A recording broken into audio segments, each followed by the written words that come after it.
Bonjour, Gilles ici pour Ciné Techno. Je vous parle du Blu-ray de Seven Days in NTB.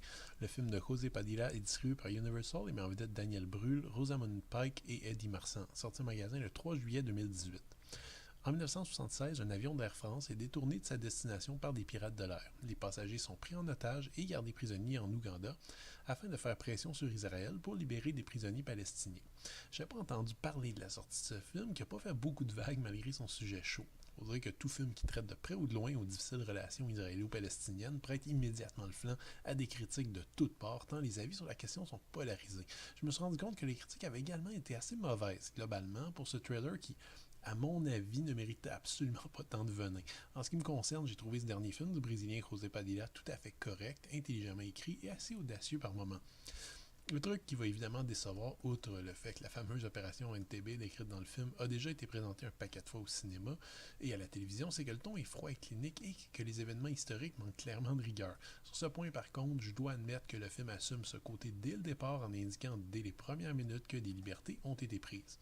En fait, Seven Days in NTB tente le difficile travail de présenter un conflit géopolitique complexe sous l'angle de tous les partis en présence.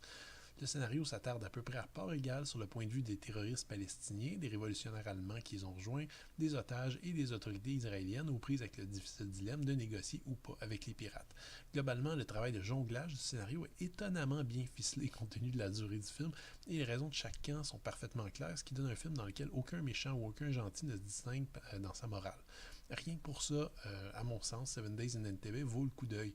Ce débroussaillage des raisons qui ont mené à cet événement tragique est mis en valeur par une mise en scène forte, dynamique du cinéaste, ainsi que par des performances uniformément excellentes, malgré des dialogues parfois un peu didactiques.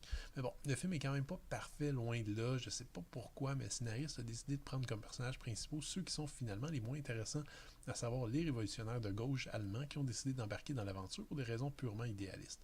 Je suppose que ce choix permet un regard vaguement extérieur, mais disons qu'en déconstruisant des idéaux révolutionnaires de gauche, Seven Days in NTB perd, à mon avis, son temps en prenant pour cible des idées qui ont à peu près disparu en 2018. Padilla enfonce finalement des portes déjà ouvertes. Le film aurait gagné à limiter le nombre de sous-histoires et à mieux définir les circonstances du conflit israélo-palestinien, un thème qui est, selon moi, beaucoup plus pertinent puisque plus de 40 ans après l'opération NTB, la situation au Moyen-Orient est toujours aussi volatile et meurtrière. Le Blu-ray est présenté en 2x40, panoramique, avec piste audio en anglais, DTS HD 5.1 uniquement, et sous-titres optionnels en anglais, français ou espagnol. Côté bonus, c'est assez limité. On a retrouvé ici une featurette d'un peu plus de 7 minutes concernant le making-of du film, une autre featurette qui concerne l'adaptation historique des événements réels, et finalement on trouve environ 5 minutes de séquences de danse moderne qui ne figurent pas dans le montage final.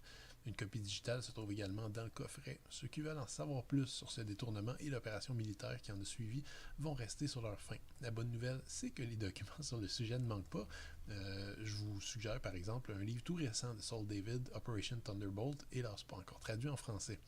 Seven Days in NTB a sans doute beaucoup déçu les critiques qui s'attendaient à une œuvre, j'imagine, plus frappante, plus viscérale, similaire à ce que Spielberg avait fait pour Munich, par exemple.